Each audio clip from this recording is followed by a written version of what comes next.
ध्रुव, मुझे ये सोच सोच के घबराहट हो रही है कि बाहर रीत को क्या क्या सुनना पड़ेगा। वो कैसे सहेगी सब। हाँ मम्मी, मुझे भी यही लग रहा है कि हम बहुत बुरा सपना देख रहे हैं और वो सपना बस टूटने ही वाला है। भाभी, भाभी, तेरे चाचा दरवाजा नहीं खोल रहे। क्या?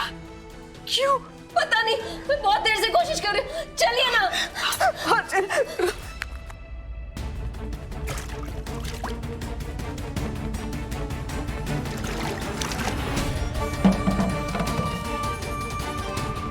स्मिता के पापा, चाचा, स्मिता के पापा, दरवाजा खोलिए। दरवाजा तोड़, जल्दी कर।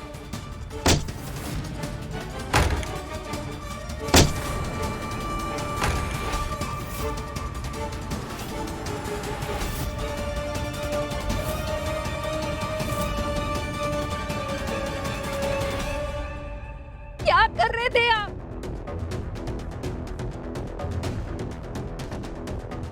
हमें छोड़कर जा रहे?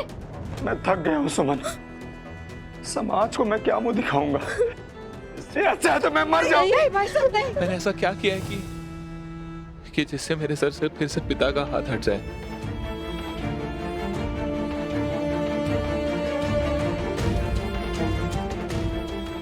क्या हम आपका कुछ नहीं लगता? इतना पराया कर दिया आपने मुझे आज। मैंने आज तक पूरी दुनिया से अपने पापा के बारे में यही सुना कि मेरे पापा बहुत कमजोर आदमी थे, इसीलिए उन्होंने आत्महत्या कर ली। अब मैं दुनिया से दोबारा आपके बारे में नहीं सुनना चाहूंगा चाचा जी।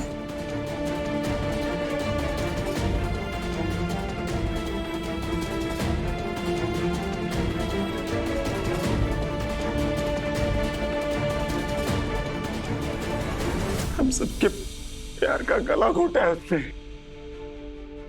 तू जैसे देवता समान भाई का सम्मान नहीं किया उसने। सुमन को धोखा दिया उसने। ठीक है ध्रुव, मैं अपनी जान नहीं ले रहा, लेकिन आज के बाद वो इस घर में कभी कदम नहीं रखेगी। हम सब के लिए मर चुकी है वो। आज के बाद इसकी शक्ल नहीं देखूंगा मैं।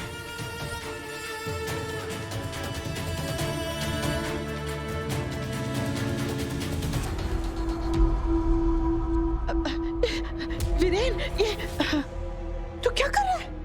घर में इतनी टेंशन चल रही है, तू शराब पी रहा है? नहीं माँ, मैं तो शराब थोड़ी ना पी रहा हूँ। मैं तो प्रतीक की नई शादी का जश्न मना रहा हूँ। तू पागल हो गया? ये कोई जश्न मनाने की बात है? नहीं, बिल्कुल भी नहीं। इसीलिए तो मैं अकेले चुपचाप बैठकर उस चीज की खुशी मना रहा हूँ कि मेरे छोटे भाई ने वो कर दिखाया जिसे करने की ना मैं हिम्मत तक नहीं जुटा पाया माँ। क्या? और क्या, मुझे देखो ना, पूनम को आज तक सर पे बिठा कर रखना पड़ता है मुझे, जबकि एक आंख नहीं भाती है मुझे। नफरत है मुझे उससे। और यहाँ प्रतीक को देखो, कैसे उसने एक झटके में दिव्या को उठाकर अपनी जिंदगी से बाहर फेंक दिया, जबकि वो पूनम से कितनी ज्यादा हिम्मत वाली और समझदार है। तो इस बात पे प्रतीक के लिए छोटा सा जश्न बनाना तो बनता है ना माँ। तुझे समझ में आ रहा है तू क्या कह रहा है? वो स्मिता बहुत ही चंट लड़की है, ऊपर से वो रीत की बहन है।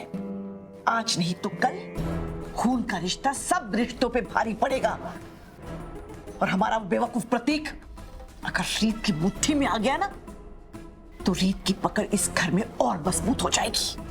अरे यार, ये रीत वाले एंगल के बारे में तो सोचा ही नहीं मैंने। कैसे सोचेगा? कैसे सोचेगा? उसके लिए अकल लगती है, जो कि तुम दोनों भाइयों में बिल्कुल नहीं है। और प्रतीक एक पत्नी रखने के लायक नहीं है, दो पत्नियां रखने का शौक पाला है जनाब ने।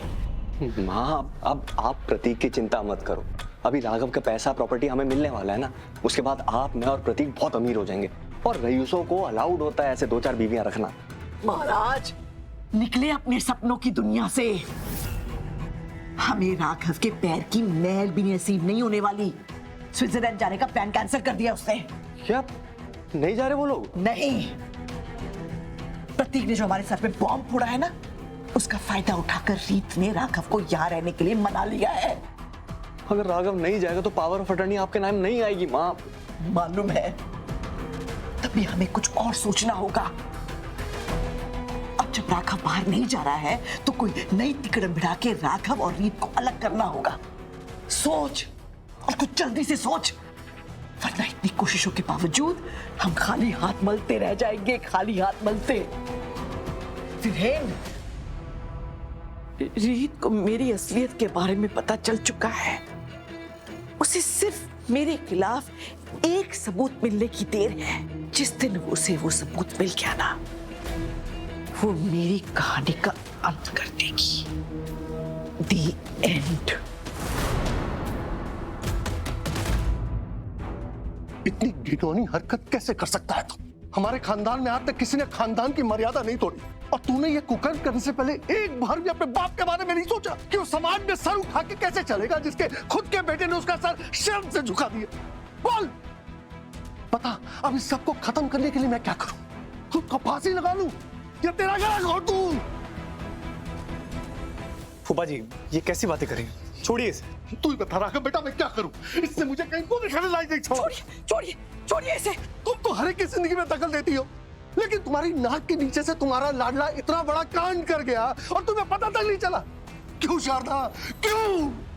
आप सच मानिए, इस प्रतीक ने जो किया है मुझे उस पर गर्व नहीं है। मेरा भी आपकी तरह दिल टूटा है, मेरी भी आंखें शर्म से झुक गई है, लेकिन मैंने अपने आप को शांत रखा हुआ है क्योंकि मैं ठंडे दिमाग से सोचना चाहती हूँ कि इस मुसीबत से कैसे निकला जा सकता है। इस मुसीबत से बाहर निकलना बहुत आसान है मम्मी जी। प्रतीक अभी उस लड़की को इस घर से धक्के मार के बाहर निकाले। मैं उसे एक मिनट भी इस घर में बर्दाश्त नहीं कर सकती। और मैं दिव्या के साथ हूँ। स्मिता इस घर में नहीं रह सकती। इस नालायक की दो पत्नियां नहीं हो सकती। It's a crime. आप दिव्या को क्यों नहीं बोलते कि मुझे छोड़ दे पापा?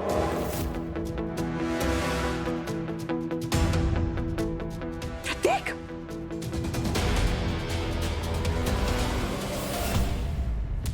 बकवास बंद कर प्रतीक। बकवास नहीं कर रहा भैया, मैं दिव्या से प्यार नहीं करता, और सच तो ये है दिव्या भी मुझसे प्यार नहीं करती।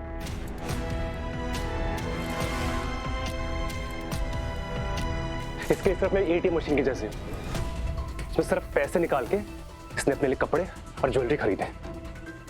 ना कभी रिस्पेक्ट दी, ना कभी प्यार दिया, सिर्फ जलील किया इसने मुझे।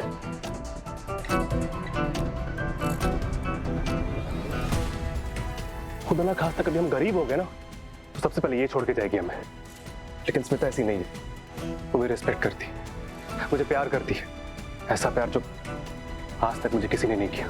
मुंह तोड़ के तेरा हाथ में दे दूंगा तो सारे सच्चे प्यार का भूत उतर जाएगा तेरा। शांत हो जाइए, शांत हो जाइए। ये आपके लायक ही नहीं। आपके साथ गलत करने के बावजूद ये ऐसी घटिया बातें कर रहा है। मैं तो कहता हूं इसे डिवोर्स दे दीजिए, बाहर जाने दीजिए। 2 पैसे कमाएगा तो अकल ठिकाने आ जाएगी, फिर देखते हैं इसका प्यार इसके साथ देता है या नहीं। राघव, ये क्या कह रहे हैं आप?